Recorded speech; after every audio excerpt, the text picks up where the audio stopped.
All right, guys, we're talking about reprogramming your servo mechanism for fitness success. Okay. So, this is going to be a very, very important one that we're going through today because, in my belief, after 20 years of doing fitness coaching, one of the things that I see most prevalent that well, let's just say it this way. One of the things that I believe that keeps people from making the full transformations that they want to, that often cause them to end up in failure, whether working with a nutritionist, a fitness coach, a trainer, diet programs, weight loss, etc., is that most people are trying to solve their problems from the outside in. They're trying to use willpower and trying to change their habits, but they're not doing things based on their beliefs and creating the transformation from inside out, which is how transformations truly occur. So, we're talking about reprogramming your servo mechanism for fitness success today. And the very first question I've got for you is, are your subconscious beliefs working for you, or are they steering you off course? Okay. And yeah, that'll work. I was about to turn on the fan. So, what we have to understand is that your servo mechanism, which again, I'm going to explain here in just a second, it is the internal guidance system that shapes your habits and your outcomes. It can unlock the secret to aligning your mindset with your fitness goals. And I'm going to help to break that down step by step in here in just a moment. But I am going to go ahead and turn on the fan because this thing is roasting me. There we go. Okay. So, very first thing is, what is your servo mechanism? Okay. Your servo mechanism is like an internal guidance system. So, it is essentially the subconscious programming. But what you need to understand is that you want to think of it kind of like a missile's guidance system. So, it's going to constantly adjust to keep you on course towards the goals that you've got based on the inputs that it receives. So, in other words, the inputs that you have are going to affect the outputs that you get. And this is why most of the time, if you've had a past failure with weight loss or fitness, it's not necessarily going to be because the program sucked or because you suck or because you failed. It ultimately is because you most likely were taught to have a transformation from the outside in instead of from the inside out. Okay. So the concept is that the servo mechanism is going to process your inputs. Your inputs are your beliefs, your habits, your self-talk, your past experiences. I'm sorry, not your habits. That's your outputs, and it produces your outputs, which are your habits, your decisions, and the results that you get. So the servo mechanism doesn't judge. It is not there to judge if you're producing a bad thought. It simply just executes based on the programming that it's been given. What does that mean? Well, what this means is that if you have old stinking thinking beliefs on why you have failed in anything, and you're not working on that, that servo mechanism, like let's just say that you tell yourself, well, I'm always, well, for example, one that I use a lot of times is I'm a C student or I was a C student. And therefore you believe that you're average or subpar and that you just don't have the gifting or the skill set to rise above that. Wrong, wrong, wrong. Okay. I used to tutor in middle school and a little bit in high school.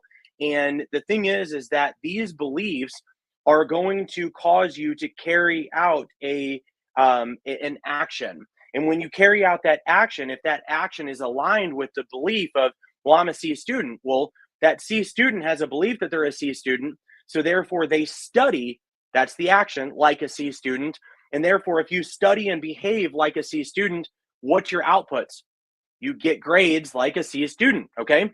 That's kind of the way that this works. So the key question is, what you want to begin asking yourself is, what inputs have I given my servo mechanism about my fitness, my self-discipline, or my body image? We've got to begin challenging these things from the inside out, okay? So as an example, if your internal programming says, well, I always quit when things get hard, it's just my pattern, Lance, it's what happens. Your servo mechanism is going to direct you towards quitting, no matter how good the program is, no matter how much you don't want to quit. So this means that you might have a desire deep within you to get in shape, to lose the weight and to keep it off. But if your servo mechanism is set to believe that you always quit, or the programs just don't fit for you, they don't work for you, you're too busy, instead of figuring out, well, how do I make this work? for my lifestyle, then you're going to end up failing, but it's not going to be because the program didn't work. It's going to be because the internals of your computer, the system that's running, is set to fail. And that's the idea. I realize that sounds crazy, but this is not esoteric. This is stuff that is 100% based on how we're designed. That's how God created us, okay? Now, the cool thing is that your servo mechanism is just like a missile's guidance system. So if the target is set incorrectly, it does not matter how fast or how hard it flies, it's going to miss the mark. So you've got to reprogram your target to align with your goals. And we're going to talk about exactly how to do that. So another thing that I like to liken this to is kind of like a garden. Your mind is a garden. So the seeds planted by authority figures, parents, teachers, older siblings, well, those are pretty much the main ones, but it might be a coach or what have you, along with the emotions and your repetition, it's going to grow into your habits. So we've got to uproot the weeds of self-doubt and nurture the seeds of discipline and success. Now, I realize that sounds cliche, but it's the truth. And if you think about it this way, that you've got weeds that are there amidst the garden you're trying to grow up, we've got to pull those weeds. And how do we pull them? Number one is by acknowledging that they're there. And number two is to replace them, stop watering them, and replace them with servo mechanism thoughts that actually rebuild this up to be for success. Now, the GPS analogy is one that I've used for dang near 15 years because everybody uses GPS now. So the way that I like to say this is if your GPS is set to failure, you may not know it, but you're going to keep on ending up at the wrong place. No matter how good your tools are, no matter how good your vehicle is, it doesn't matter because in your GPS, it was set for the wrong direction. Now, normally what I say is like, if you're going from where I live here in Missouri and you're trying to get to Florida, but you put in there the wrong address, it doesn't matter that your intentions are to get to Florida. You put in the wrong address to the GPS, so the GPS only follows what you gave it. So your inputs are the address for, let's say, Alabama, so your outputs are Alabama bound. But you think and you hope that you're heading towards Florida, okay? Let me know in the comments if this is making sense. This is what has helped me to help so many coaching clients over the last 10 years, especially, to get out of their own way to finally get success. And it's when we actually rebuild from the root instead of just like, okay, well, Lance is telling me to just track my food and hopefully this will work. That's not really how we want to do that. Those are good principles. Those are good things to follow, but it doesn't matter, okay? So what we want to do is we want to reset your destination to success, and we want to let your servo mechanism guide you there. It's going to do most of the heavy lifting for you. Now, again, your servo mechanism, just so you know, it's programmed based on your inputs, but if you think about it kind of like the analogy that I use often is when you first start learning to drive, your servo mechanism has not been fully automated.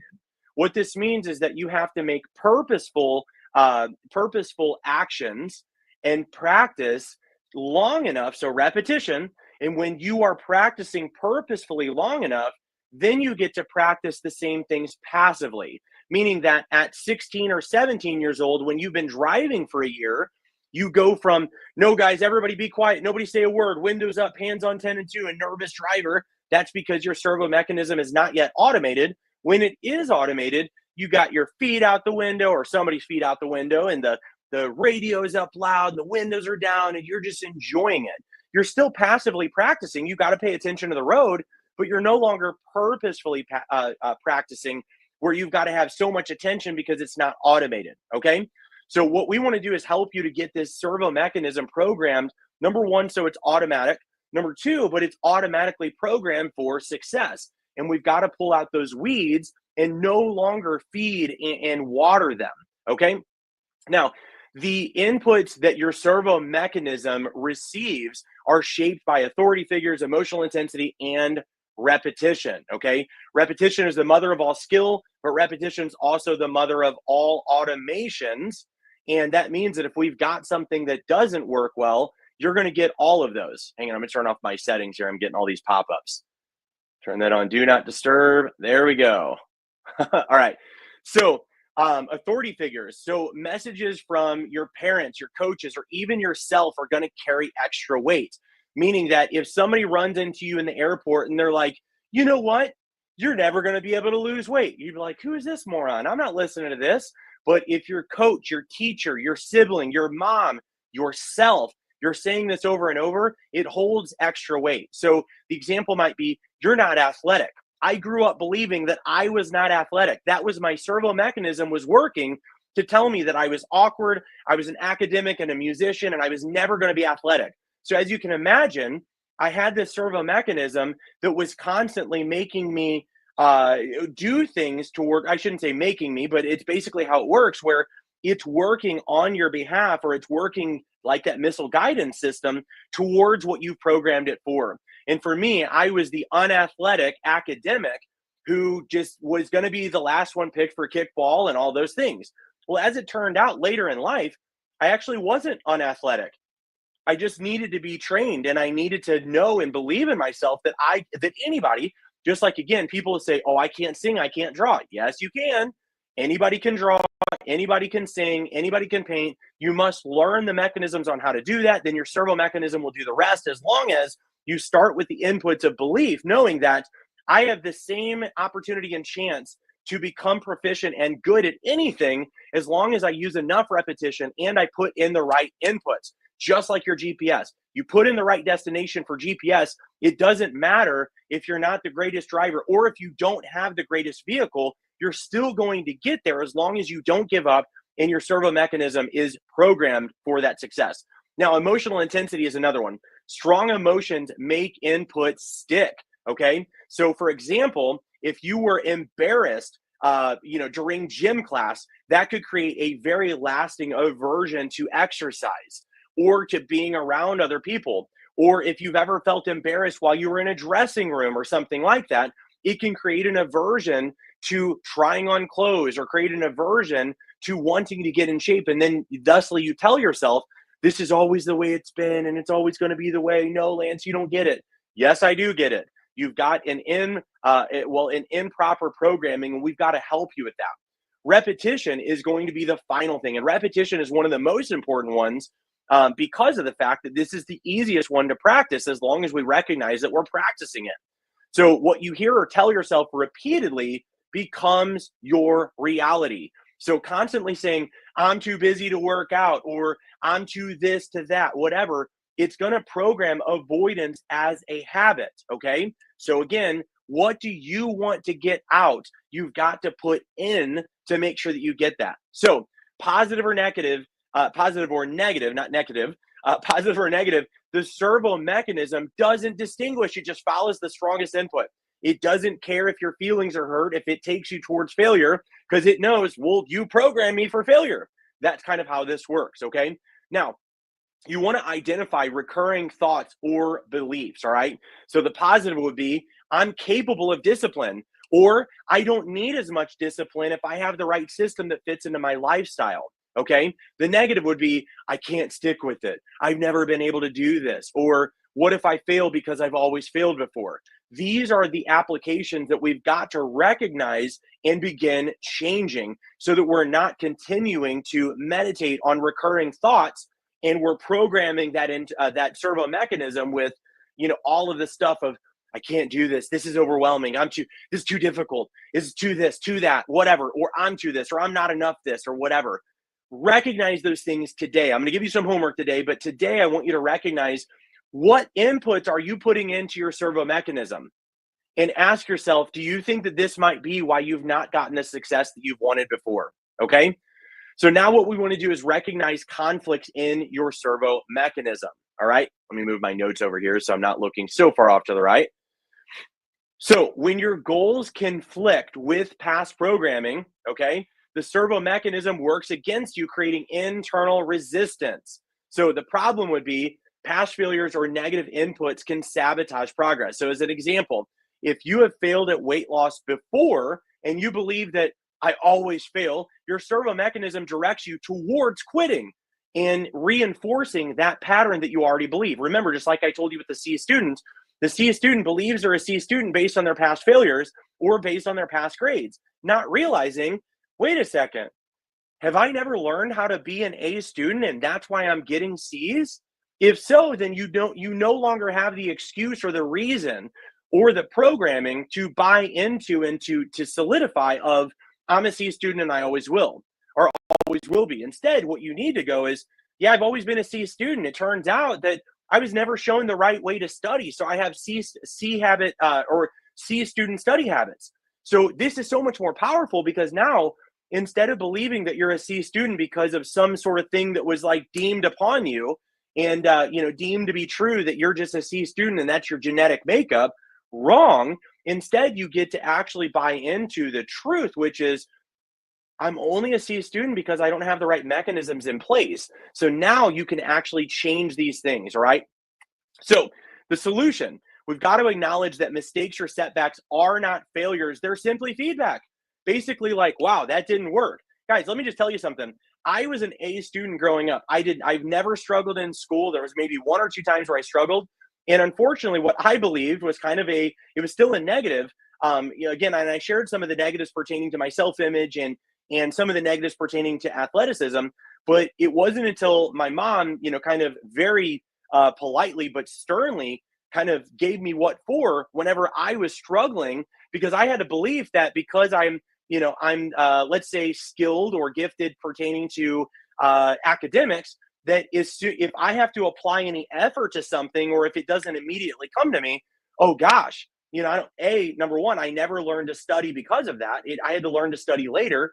And B, I realized that, wait a second, just because something might require a little bit more effort or a little bit more concentration than something else, it doesn't mean this thing isn't for me or that I'm not going to succeed just because I had past successes in academics. So that's kind of the reverse, is that you might say like, well, I was so athletic before and then I had this injury, or I was so this and then this happened. Yes, I get it. So you might have to change the modality, but it still stands the same, that you're in control based on your inputs to get better outputs. Okay.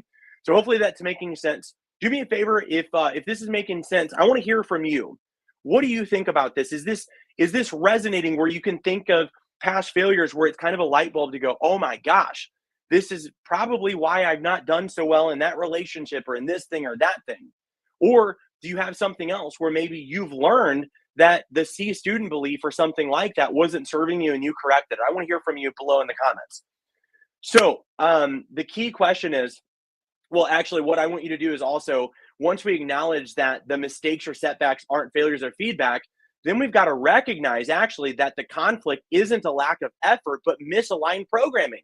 That's all, meaning that you didn't fail because you suck. You didn't fail because you didn't put in the effort. You didn't fail because of something else that was going on. You failed simply because you just had misaligned programming, just like I had about things, and just like some of the students that I helped. So many students that I worked with in middle school, I would sit, or even in like fifth grade, sixth grade, I would sit. I even worked with some students that were a little bit older, and they would say how frustrated they were. And they were like, I just don't get this stuff and all of that. And I'm like, okay, let's break it down. What don't you get?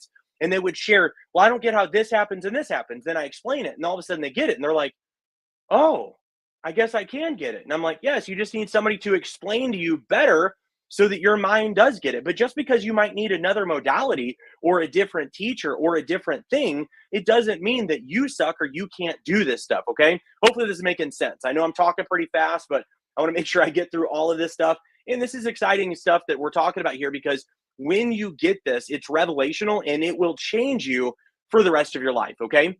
So the key question is, what past inputs might be creating resistance to my current goals? And that's your homework that I want you to begin asking yourself today.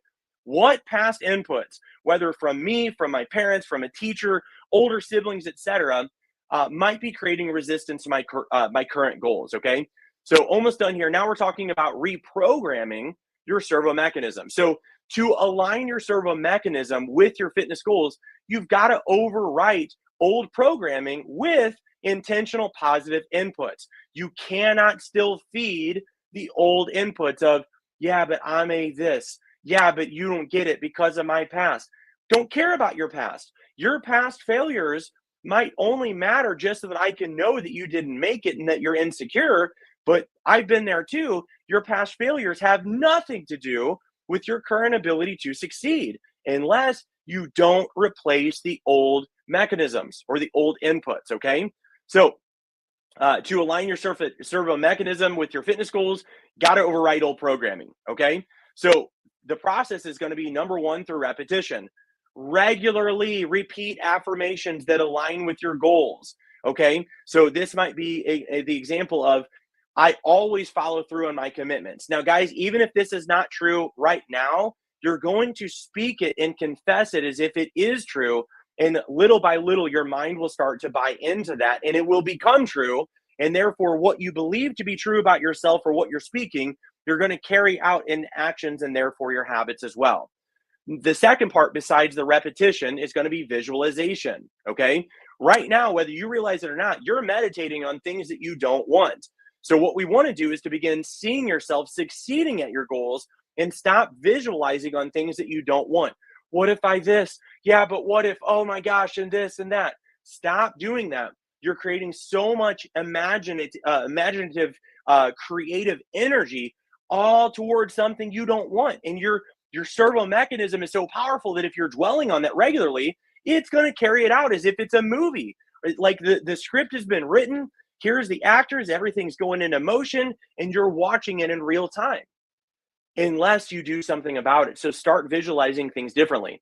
So the example here is, you want to picture yourself completing workouts and enjoying the results. You want to picture yourself on measurement day, which for us is every 4 to 5 weeks, where you're not just standing on the scale and checking it and hoping it's good. You're actually seeing the scale, seeing that it's down. You're seeing the inches as you measure, because we don't just use the scale here. You're seeing the measurements go down. You're seeing body fat change. You're noticing strength increase. This is all within your mind's eye. You want to visualize these things, guys. You've got to make sure that you're doing that. Picture yourself completing the process and enjoying the results that you get, all right? Now, the next thing is consistent actions. We don't get what we want if we're not consistent with it. You can eat a salad one day or even one day a week, and it's not going to change a whole heck of a lot about you. Likewise, if you eat a Snickers one day a week, it's not going to change a whole lot about you. But if you do that Snickers every day, multiple times a day, now this becomes very consistent, and now it's going to make you less healthy, and so on and so forth, okay? Oh, freaking nice. All right, why wear glasses today instead of contacts? Crazy allergies. Okay, so we've got to reinforce new programming by taking small, consistent steps towards your goal. Small, consistent steps. This means that we're not trying to conquer everything in one day. And keep in mind that repetition is the mother of all skill. So it means that at first, you're going to practice with great effort. This is what we call purposeful practice. And after you practice this long enough, just like your first year of driving, it becomes second nature. And now this is passive practice, okay? So these are the areas that you want to begin focusing on. So what I want you to do for your homework is, number one, write down a specific fitness goal. Now, if you're in my program, you've already got that fitness goal written up. If you don't, shame on you, go get that done and make sure that you have your underlying motivation to support that goal, all right? Make sure it's specific. It is not enough to say, I want to be healthy. Who doesn't? I just want to look better and feel better. Who doesn't? It's not specific to your life. Your servo mechanism is not going to do what its full power is designed to do if you're not specific, okay? If you need help with that, drop a comment. I am glad to help you. I've got more than enough examples, and I can help you even shape yours if need be too, okay? Next thing, what I want you to do is to identify a belief or behavior that conflicts with your fitness goal. So this means that if you have a goal of, I want to get down to X weight with X body fat, which I recommend aiming for body fat. So let's say if you're a male, you're trying to get to 15% body fat because you're going to have a flat stomach, you're going to feel good, so on and so forth. The very first thing that you've got to do is figure out what beliefs or behaviors might conflict with this goal that I regularly practice, okay? That might be that you have negative thoughts. You might be saying things negatively. There's all kinds of things that could be there. It's up to you to determine what that might be. And again, let me know if you need help there. Now, the last thing here is to replace it with a positive affirmation, okay? So what we want to do is replace, I always give up, I always failed, with something like, I am resilient and I always follow through. Or my favorite thing, because it's not even a real word, is I am resilient and everything now I realize is figure outable, okay? There's a book called Everything is Figure Outable, and it's amazing. And that's the thing, is that And I can remember my dad saying that whenever I was a kid, long before the book came out. Lance, everything is figure outable. And that means that you don't need to stress about it, because all it means is that we've got an obstacle. And if you put your mind to it, especially if you recruit other people, we're going to figure this thing out. Everything is figure outable. Okay. So that's what I want you to do. Now, the final thoughts here are that your servo mechanism is always working. Always. Okay. It's up to you to decide if it's working for you or if it's working against you. Okay. So what you want to remember here is that you've got to identify and challenge the inputs that shape your self image. It's not enough to simply track your macros and to aim for exercise if you still have stinking thinking, because it's not just about stinking thinking. As we learned today, the servo mechanism is behind that stinking thinking, and it is like a missile targeted for wherever you programmed it or wherever it's been programmed for you.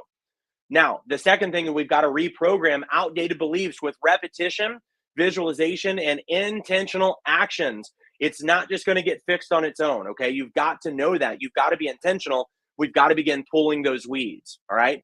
Now, the final thing is you've got to align your guidance system with your fitness goals, and you've got to make sure that you're going to naturally steer towards success through that repetition, and because you're pulling the weeds and watering the new seeds that you're planting, which is, again, I'm resilient and I follow through.